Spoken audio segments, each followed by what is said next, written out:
Em nome do Pai, do Filho e do Espírito Santo.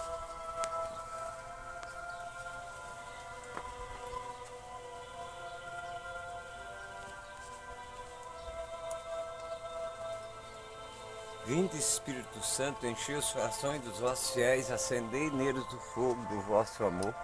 Enviai o vosso Espírito, tudo será criado e renovareis a face da terra.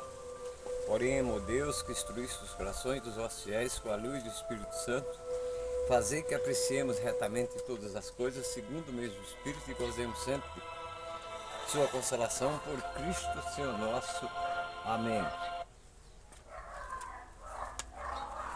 Conheço um coração tão manso, humilde e sereno, que louva o Pai por revelar seu nome aos pequenos, que tem o dom de amar, que sabe perdoar e deu a vida para nos salvar. Jesus, manda teu Espírito para transformar meu coração.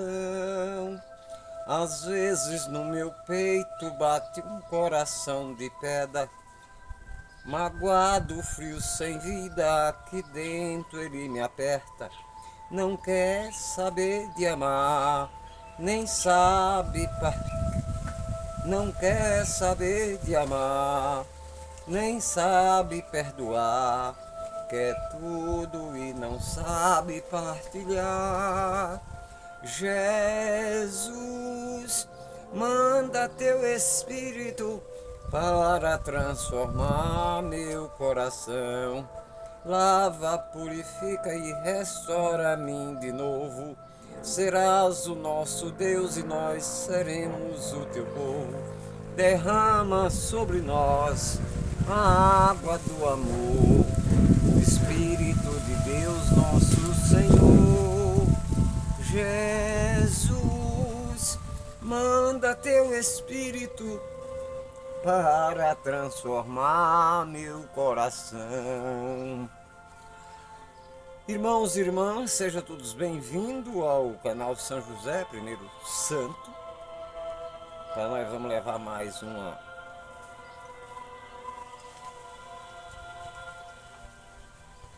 uma gravação. O texto que nós vamos refletir é um texto que não é muito conhecido, né? Do profeta Isaías, capítulo 6, versículo de 1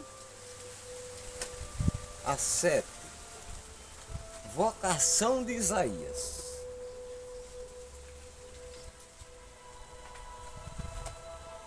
No ano em que o rei Osias morreu, eu vi o Senhor sentado num trono alto e elevado.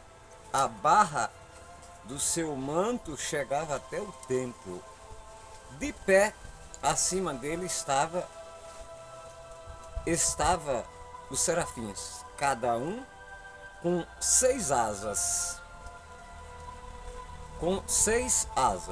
Duas cobria o rosto e 2 cobria os pés, e com 2 eles voavam.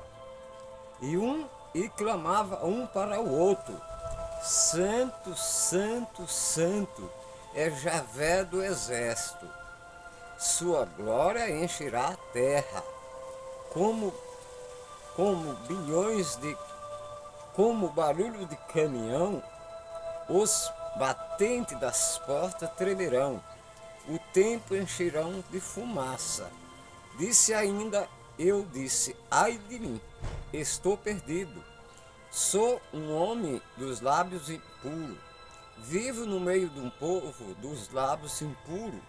Meus olhos viram o rei Javé do exército. Ouvindo então a voz do Senhor que dizia: nesse momento, um dos serafins voou até onde eu estava, trazendo na mão uma brasa que havia tirado do altar como uma tesoura. Veja isto. aqui tocou sobre meus lábios e sua culpa foi removida, seus pecados foram perdoados. O antitexto desse é onde começa a calamidade, onde o povo começa, né? Depois nós entrar. O pós-texto desse aqui, aí já é o envio de Isaías, mas vamos ficar com o texto que nós vimos aqui, né? Isaías era jovem, adolescente, e Deus já estava sondando ele já estava sentindo alguma coisa. Tanto é que Isaías aqui diz que a vocação dele começou no ano que o rei Josias morreu, mas não dá a data, né? No ano que o rei Osias morreu. E Isaías, ele profetizava para o povo, mas o forte dele, a vocação dele era para profetizar para o rei. Após esse rei aqui, o rei Josias foi um rei muito bom. Um certo dia ficou doente. E pelo jeito Isaías não morava na cidade-estado, Jerusalém, porque Josias mandou chamar ele e ele foi. Chegou lá, Josias falou assim: você tem algum orco de Javé para mim? Ele falou: tenho. Ele falou: eu vou viver ou morrer? Vou morrer. Ele falou: vai morrer. O rei Josias não deu uma palavra, disse que virou para a parede, não mandou prender o profeta, como era costume deles, não escorraçou o profeta, só virou para a parede e ficou em silêncio. Isaías saiu. Não sei bem, o palácio, a cidade de Jerusalém, é uma cidade grande, mas do palácio dele até o portão não era perto. E aquele portão se abria com mecanismo, era muitos homens para abrir, né? Quando Isaías chegou no portão, estava saindo, Deus falou para ele: volta e diz para Josias que eu dei mais 15 anos para ele. É brincadeira, né? Não é toda hora que você vai na frente do rei levar má notícia. Aí você acabou minutos, né? Que ele tinha dado a notícia que Deus tinha falado que o rei ia morrer. Quando ele chega no portão, Deus diz para ele: volta e fala para Isaías que eu vou dar, para Josias que eu vou dar mais 15 anos para ele. Aí ele volta. Chegou lá, já encontra o rei sentado, já não estava mais deitado, né? E diz: olha, eu voltei porque Deus mandou te dizer que ele dá mais 15 anos para você. Aí Josias disse: como é que eu vou saber? Aí ele falou: tá vendo aqueles degraus? Eu estou, conta. Veja só, é profecia, mas o rei agora quer prova, e é o rei, ele tem que dar.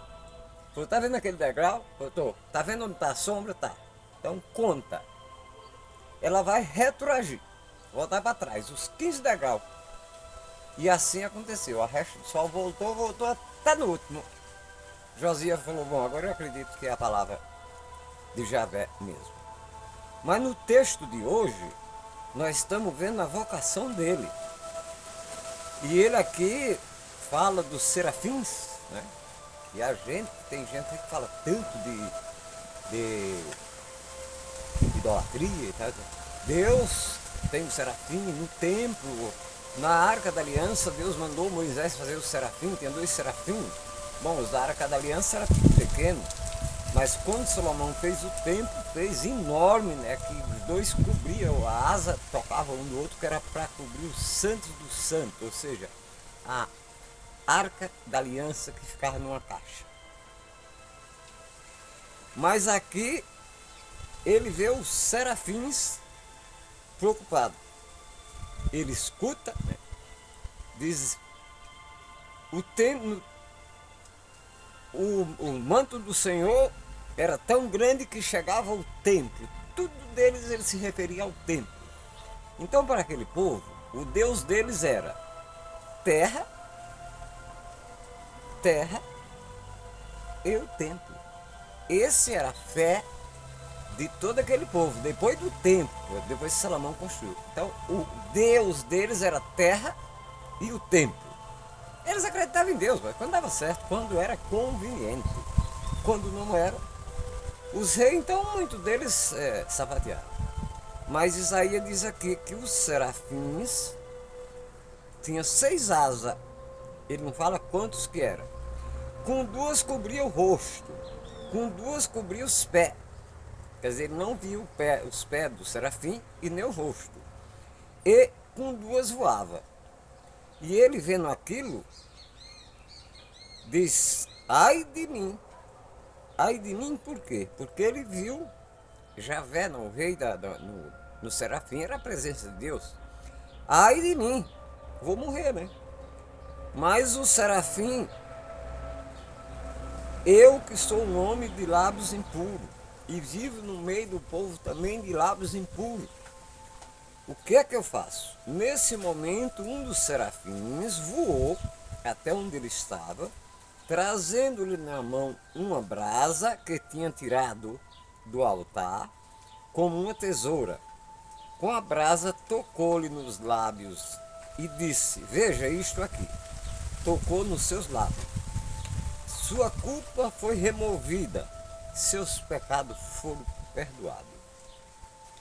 Então, o texto tem um pouco de enigma, né? Tem aqui a gente que estuda bastante, a gente entende, mas para você explicar o significado desse serafim, o serafim era como se fosse um anjo, né? Mas tinha asas e mais asas, né? Duas cobriam os pés, duas cobriam o rosto, e com duas ele voava. E aí, aqui é o início, no próximo texto. Então no próximo texto eu vou fazer questão de gravar, porque aí começa então a vocação de Isaías. Por que eu escolhi hoje esse texto? Eu trago aqui sempre texto do Novo Testamento, para que a gente vá se familiarizando com a Bíblia. Isso aqui é Isaías, o próprio Isaías, capítulo 6, versículo de 1. Versículo de 1 a. Esses versículos é um problema.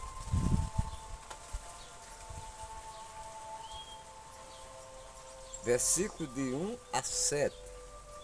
Isso, de 1 a 7. Aí você lê esse texto aqui, porque antes dele já teve o antitexto, né? Que é onde começou a bagunça do povo. Aqui nós já estamos na vocação de Isaías.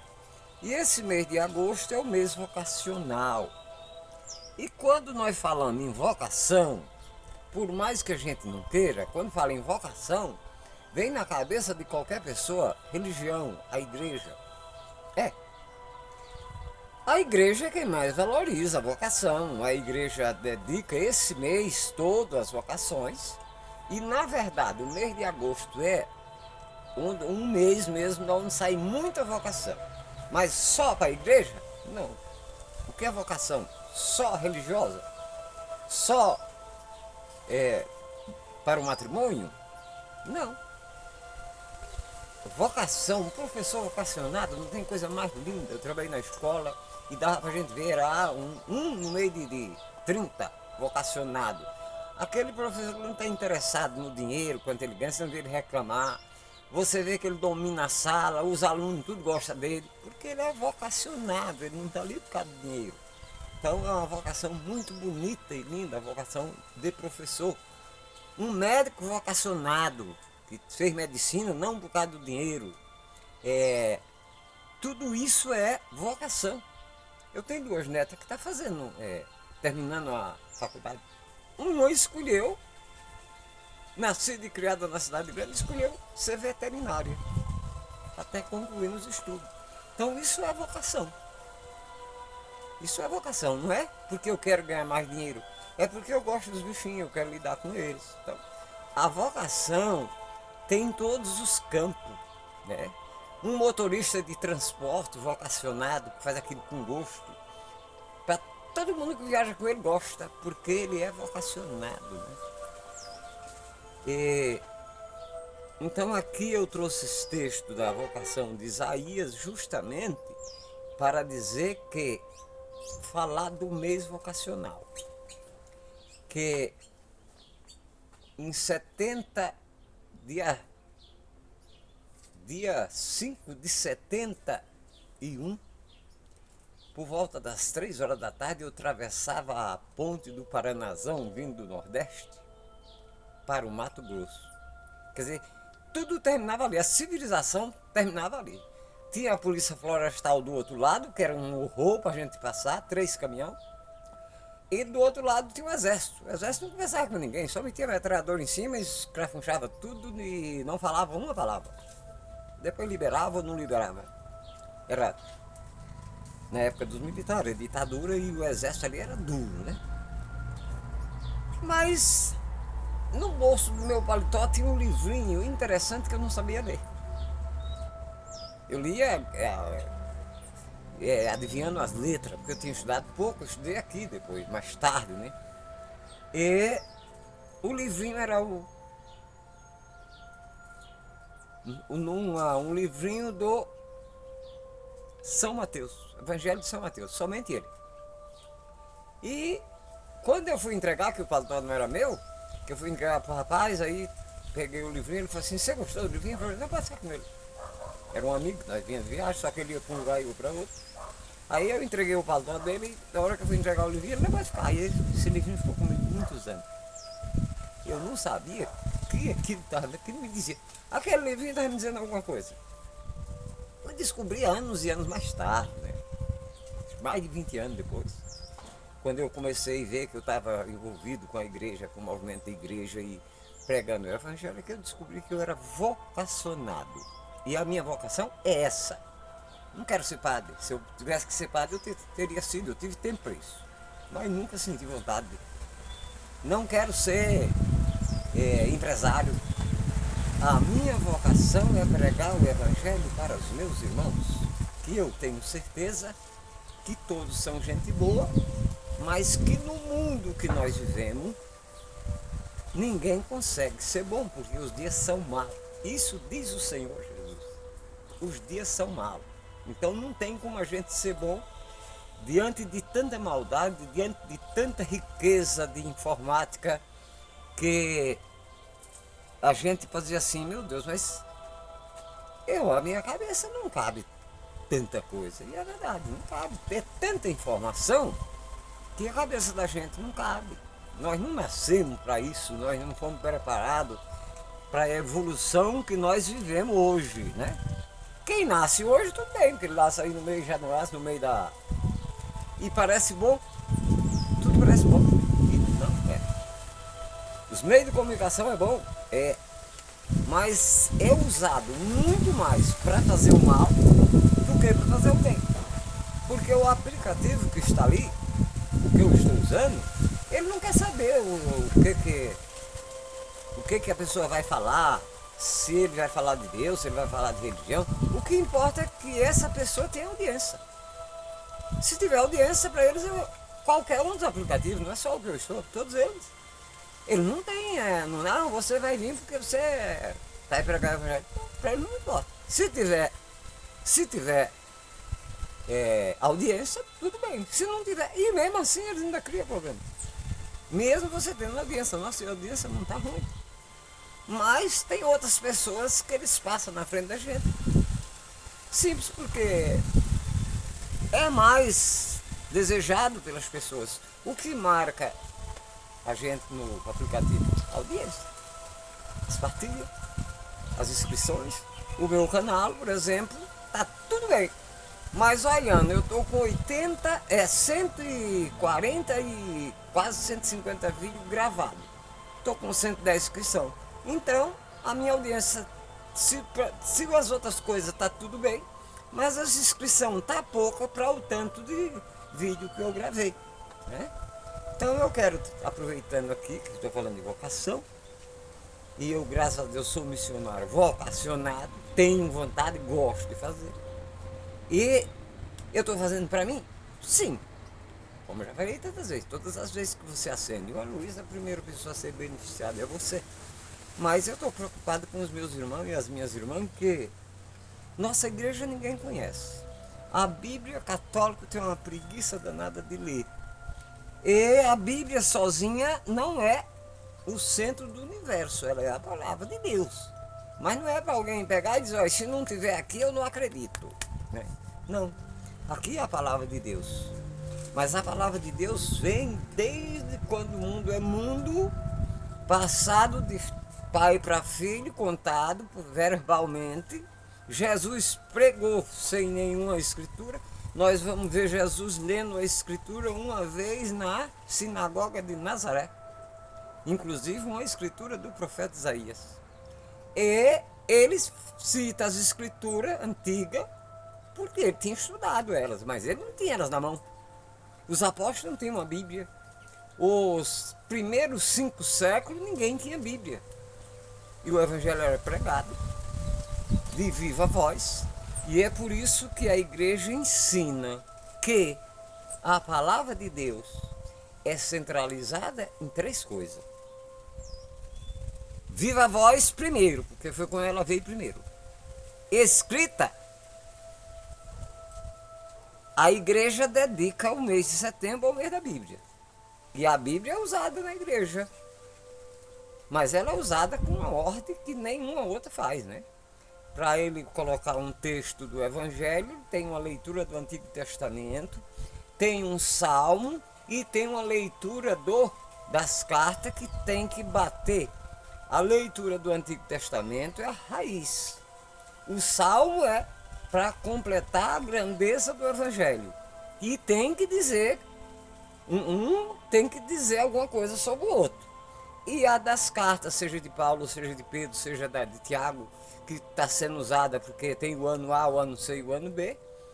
Os evangelhos em 3 anos eles rodam. Os 4 evangelhos, se você for na missa 3 anos seguidos, todo domingo, 3 anos depois, você começando no ano A, quando chegar no ano C, se você foi na missa todos os domingos, não perdeu um, você vai ter ouvido todos os evangelhos, porque eles rodam os 4 em 3 anos. Então, durante a semana, tem um roda. O que está rodando esse ano é um que roda no domingo, nos dias de festa, nos dias de... nas missas dominical, né? O evangelho que roda durante esse ano é aquele. Mas durante a semana é outro, que assim eles rodam os 4 evangelhos em 3 anos. Então, se você foi na missa todos os domingos, chegando no final, você vai saber, vai ter ouvido todos os evangelhos. Uma pena que a gente não guarda, né, essa coisa na cabeça. Então é bom a gente ler a Bíblia para ir se informando. É bom ler outros livros, não é só a Bíblia que é a grandeza. A igreja é rica de documentos, ninguém conhece, muito pouco, só os doutores, né? Nem os padres conhecem a riqueza que a igreja tem. Agora, hoje nós temos muitos doutores, também temos padres doutores, mas nós temos muitos leigos doutores que têm essa vocação, que estudaram muito, que conhecem a igreja mais do que a maioria dos padres. Porque os padres se formam para ser padre, para depois celebrar isso para o povo. Então ele terminou os 4 anos de teologia, ele já fez os outros para trás, terminou a teologia, ele está pronto para se ordenar. Tem uns que continuam estudando, vai continuar estudando, não vai ser doutor disso, doutor opina para ser doutor de Sagrada Escritura, outro opina para ser doutor de outra coisa, não é doutor de tudo, né? E nós temos muitos leigos hoje, graças a Deus, com muito doutorado que conhecem a igreja. Mas nós não conhecemos. A igreja é milenar, está no 3º milênio, gente.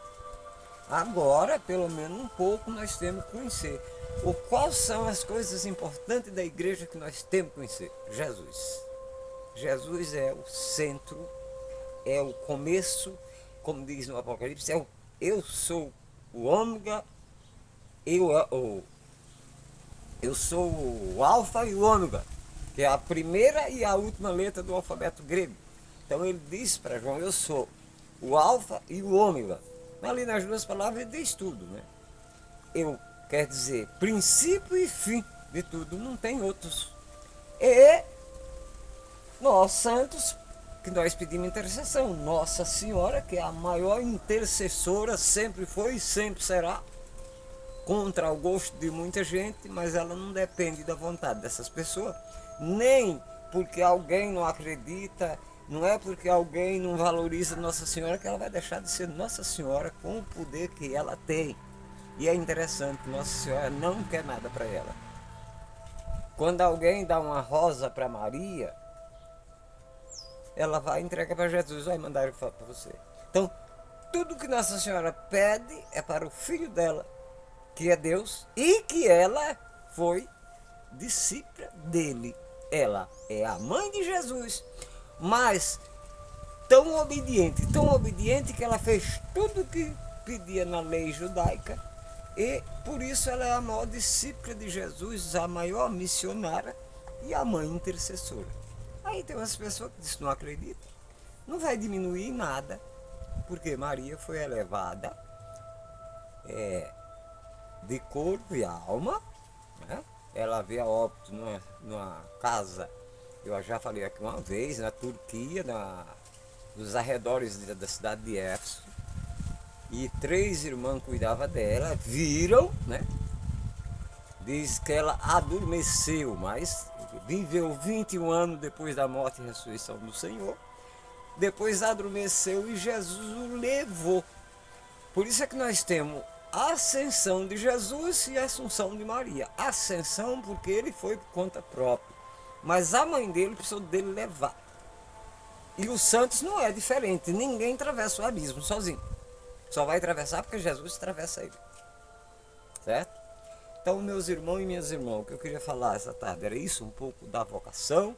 Aqui eu comecei com a vocação de Isaías. E talvez você ainda não descobriu a sua, mas eu garanto, todos nós temos vocação. Todos. Para alguma coisa. Em qualquer idade você vai descobrir a sua. É só você procurar que você descobre. E é maravilhoso a gente fazer aquilo que a gente tem vocação. Pai nosso que está no céu, santificado seja o vosso nome, venha a nós o vosso reino, seja feita a vossa vontade, assim na terra como no céu.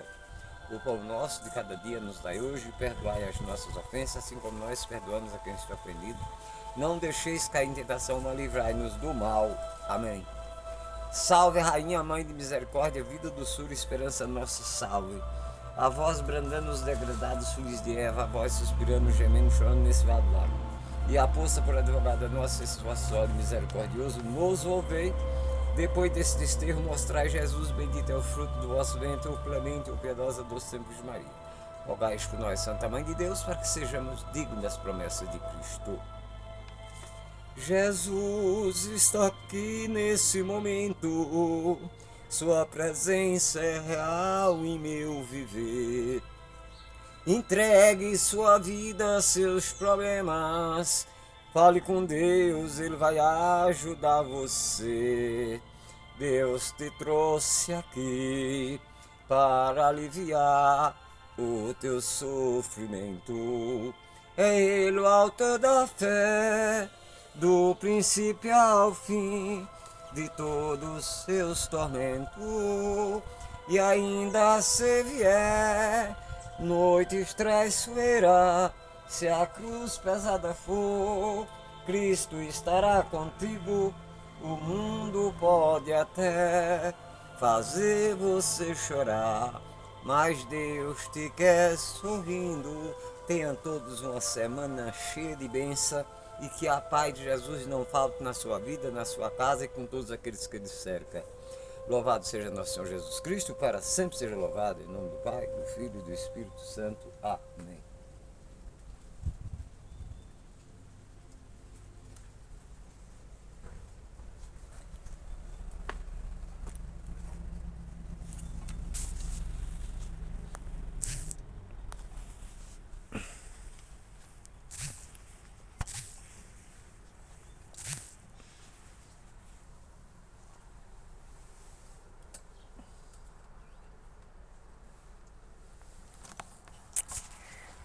Cagada da porra, viu?